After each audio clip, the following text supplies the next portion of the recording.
In 2001, you're a free agent, and you signed this incredible frickin' deal with the Texas Rangers. 10 years, $250+ million. With that comes an inordinate amount of pressure. Tell us the decision-making process, where you were on that contract, where Scott Boras, your agent, was on that contract, and what it was like when you signed your name on that line and then showed up to go play baseball for the Texas Rangers. It was like an overnight thing. I was the good kid in Seattle that could do no wrong to Darth Vader overnight. And I'm now curious about the pressure that you heaped on yourself because you're trying to live up to this, deal that nobody had ever seen in sports before. Mm-hmm. How hard was that? I mean, I couldn't even understand the contract. I mean, I'm like, how does anybody deserve this type of money? To a degree, there was a guilt, because I'm like, just 15 years ago, I was sitting there with my mom counting money and, put it under the mattress. But no one can prepare for that type of magnitude and pressure. But there's also the team aspect of it, too. I mean, it's great for you to be MVP, but if the team's no good, everybody kind of loses here. Yeah, and that's the problem, right, with the economics of the game and having a 25-man roster. You need a team, and you're only as strong as your weakest link, and there's a balance, and there's a budget, and all of it was tough, because I did have 3 solid seasons. But we ended up in last place every year, and that was just driving me nuts, and it was painful to go home every year and watch other teams go to the playoffs and World Series, and of course, that led to my negotiations with the Red Sox. This is all after a 2002 season. Again, as a shortstop, you hit 57 home runs. I mean, it's mind-blowing to think of at this point. But yeah, so the team's coming in last place.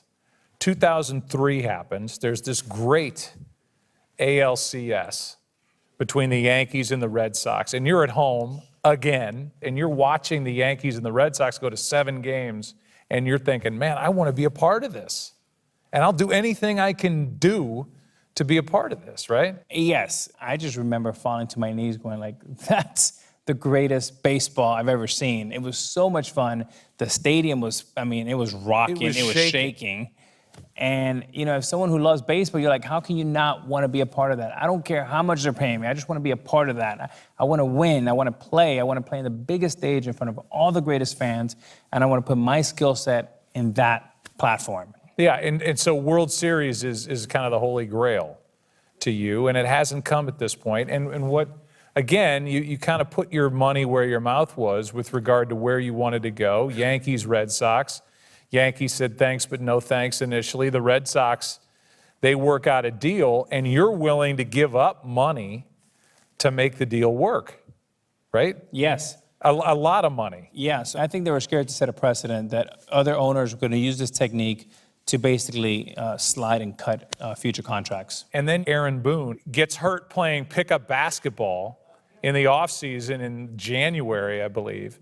And now the Yankees need a third baseman, and the former conversation of thanks but no thanks heats up again. Because A, not only were you willing to go to one of these 2 teams, but B, they knew there was interest from the Boston Red Sox. So it's always been a kind of a keep away. I was in New York to receive my first MVP award. And ironically enough, who do I sit next to is Brian Cashman. Brian says to me, boy, I'm kind of glad that the deal fell through. I'm sorry for you, but I'm just happy for us that it fell through. He goes, and then like 5 minutes later, he says to me, now I have a vodka sour in front of me, a vodka soda, so I'm like, I'm having a couple drinks. and Cashman says, boy, I tell you what, if you were willing to play third base, maybe we can call George Steinbrenner and make something happen. So he just planted that seed in my head, and I had about another 4 cocktails. Then you're paying the Yankees to play. And I gave my little, acceptance speech, but I was focused on bigger and better things. So 4 cocktails in, I said, hey, Cash, I may be able to play third base. And he goes, really? And long story short, 2 weeks later, we're having an announcement that I've joined the Yankees as their third baseman. I find it really cool that, you see this 2003 series, you want to be a part of either the Yankees or the Red Sox, you want to be a part of the postseason. So much so that you're willing to change position. This championship, and I don't want to put words in your mouth, is so important to you that you're willing to do that. Is that what it's about, the championship now? Yeah, that's exactly accurate. And I wanted to play meaningful games in August and September and get an opportunity to play in October and have a chance to play in front of the greatest fans in the world and also in front of you and McCarver when the games counted most. And I wasn't doing that in Texas. So ultimate goal is to win games. And it's a team sport, and we ultimately get measured by championships. So I had this incredible burden on my shoulders that we better damn win, or for the next 50 years, I'm going to be hearing about not winning a championship.